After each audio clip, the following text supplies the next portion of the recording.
Always and everywhere, power attempts to centralize. In his book On Power, the political theorist Bertrand de Juvenal explained that power is always seeking to erode barriers to the process of centralization. In its most organic construction, civilization is formed out of overlapping spheres of social sovereignty. Man is a political animal, after all, and none of us exist in complete isolation, but instead find ourselves bound into a web of social dependencies and obligation. The family, church, tribe, guild, and fraternity each make demands and provide for the needs of their members. This network of voluntary and involuntary associations grants us identity and meaning while also providing us with a community within which we can practice virtue.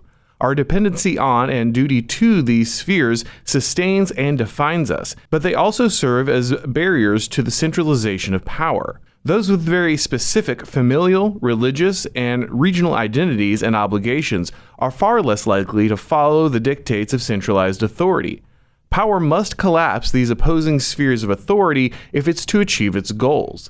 Regional authorities, organic identities, and natural hierarchies are all barriers to the centralization of power. In the 1940s, James Burnham introduced the idea of the Managerial Revolution, which had radically altered the modern state.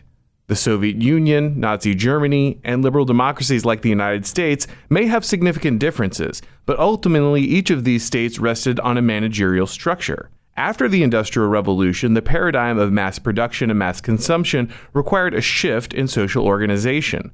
Large bureaucratic structures were required to meet the logistical, technical, and social challenges of mass society, and those organizations required a new class of expert to operate them.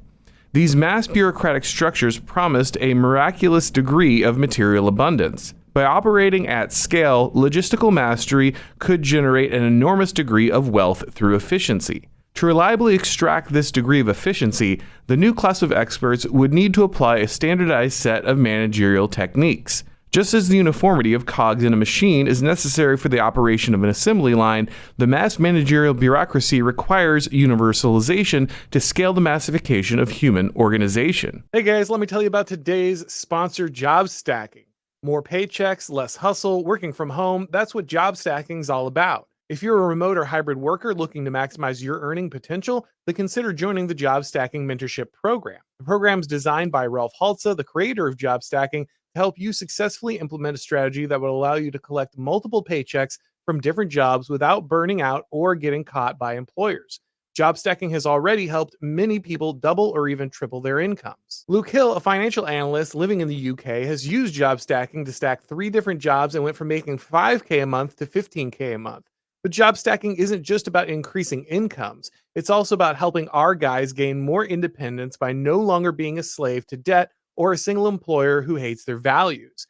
Andrew Gustafsson, a credit analyst from Australia, is now stacking 4 salaries, which he has used to pay off his personal and student debt and buy a home for his family. If you don't currently have a remote job, no worries. The program is also designed to help you land remote jobs so that you can go ahead and get started. So if you want to double your income and stop relying on a single paycheck from a woke employer, go to jobstacking.com/start now. That's jobstacking.com/start now and book a call with Rolf today. In his book, Leviathan and Its Enemies, the paleoconservative political theorist Samuel Francis continued Burnham's critical work by outlining the process by which the managerial revolution dissolved the competing structures of bourgeois capitalism. While capital had already revolutionized many competing social spheres, managerialism required their complete abolition. Always and everywhere, power seeks to centralize, and managerialism gains strength through centralization via mass bureaucratic social organization. Cultural and moral particularity from competing spheres of social sovereignty hinder the uniform application of managerial techniques. The individual worker who has a large family with many children may be unwilling to devote his entire life to the corporation. The devout Christian may oppose commerce on the Sabbath or the practice of usury. The devout Muslim may require the observance of certain dietary restrictions. An individual whose family has lived in a region for generations may be unwilling to sacrifice the well-being of that particular community in the name of economic efficiency. Particular peoples with particular identities and ways of being are the enemy of universalized bureaucratic management. Francis observed that the managerial elite attempt to break down barriers to universal application by homogenizing culture. Hedonistic and cosmopolitan identities are highly malleable, so the managerial elite desire a deracinated population that can be easily manipulated. By replacing dependency on morally and culturally particular structures like the family or church with a dependency on mass managerial structures like public education or the welfare state, the managerial class can gain power over individuals and separate them from other social spheres. Progressive secular humanism, or wokeness if you prefer, allies with the managerial revolution by disincentivizing the creation of opposing spheres of sovereignty. It stigmatizes family formation and traditional religion, labeling them as low status. Organic identities are replaced with more general and commodifiable identities, which can be consumed and discarded. In the name of liberation, individuals are stripped of every duty and dependency, making them entirely reliant on the managerial regime. Without the protection of competing social spheres, deracinated individuals are left defenseless against the state and corporations that demand total allegiance. In addition to outlining the cultural assimilation required by managerialism, Sam Francis predicted that its internal logic would compel it to pursue globalization. Managerial structures produce their abundance through large-scale organization, necessitating the continuous expansion of logistical networks. National boundaries are arbitrary barriers to the mass bureaucratic mindset, and once the managerial elite complete their revolution within their own borders, they naturally turn outward. New markets mean access to new customers, natural resources, and laborers, but the revolution is never purely economic. Managerial regimes find it easier to coordinate with other managerial regimes of the same order, which is why the United States and the wider West have been obsessed with the spread of liberal democracy. George W. Bush and other conservatives have often been mocked for the idea that at the heart of every nation lies a liberal democracy yearning to be free.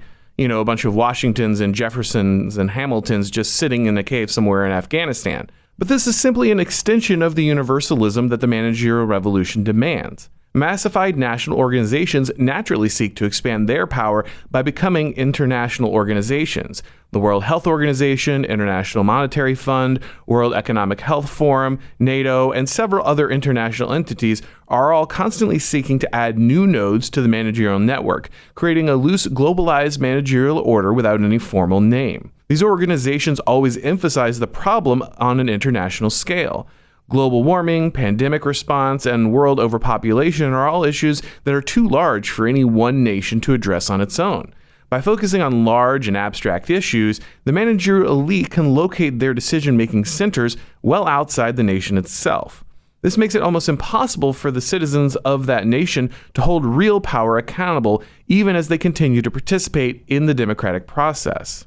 For the ever-expanding network of managerial bureaucracy to spread profitably into new regions, it must successfully homogenize culture. It's not enough for a culture to become uniform inside a nation, it must become uniform across the entire international network. The conversion of nations into liberal democracies assists in this process. Democratic elites must introduce mass media, bureaucratic organization, and therapeutic amelioration if they're to achieve the kind of social engineering that's required to maintain power under a system of popular sovereignty.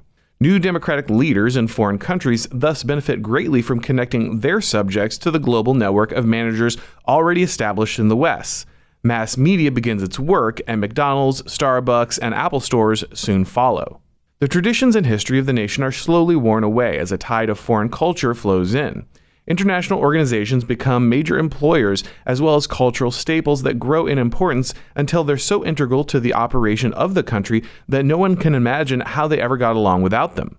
Managers and personnel flow over borders as naturally as the goods that those organizations produce. The very idea that the people differ in any significant way from those of any other country slowly disappears. No group has claim to any given nation because all nations are now part of the mass managerial network. The managerial elite develop international class interests because their interdependent networks make the nation itself an interchangeable unit. Managing a government is seen as no different from running an international corporation or a non-government organization. All of these entities feature similar bureaucratic structures, and the managers have an easy time moving between them. Just as it sought to homogenize culture inside its original borders, the global managerial order must break down the particularities of the nations to which it seeks to expand. This is why wokeness has gone international, with movements like Black Lives Matter gaining traction in countries like England or Ireland, where no history of racialized conflict exists. Starbucks is running ads about transgenderism in India for a reason, and has everything to do with coffee consumption if you understand it properly. The United States is using gay rights as part of its justification to send billions of dollars in military aid to both Ukraine and Israel. Progressive secular humanism is the universal acid meant to dissolve all cultural particularities and turn the people of each nation into blank slates onto which managerial techniques can be freely pressed. The good news for those of us who see the nation as the best social organization for human flourishing is that the current managerial order cannot last. Humans are not interchangeable widgets. We're not meant to lose our heritage, traditions, religions, and languages for a bureaucratic Tower of Babel. Like Soviet communism, managerial liberalism has made faulty assumptions about human nature that will doom it. Late-stage managerialism will eventually fall apart. The only question is whether Western nations will have leaders ready to guide their people to a brighter future. Thanks for watching, guys. If you enjoyed this episode, go ahead and click like, and if you haven't subscribed yet, now is a great time to do so. If you'd like to get these broadcasts as podcasts, you can go ahead and subscribe to the Auron MacIntyre Show on your favorite podcast platform. And when you do, leave your rating or review. It really helps with the algorithm magic. If you'd like to pick up my new book, The Total State, you can do that on Amazon, Barnes & Noble, Books A Million, or your local bookstore.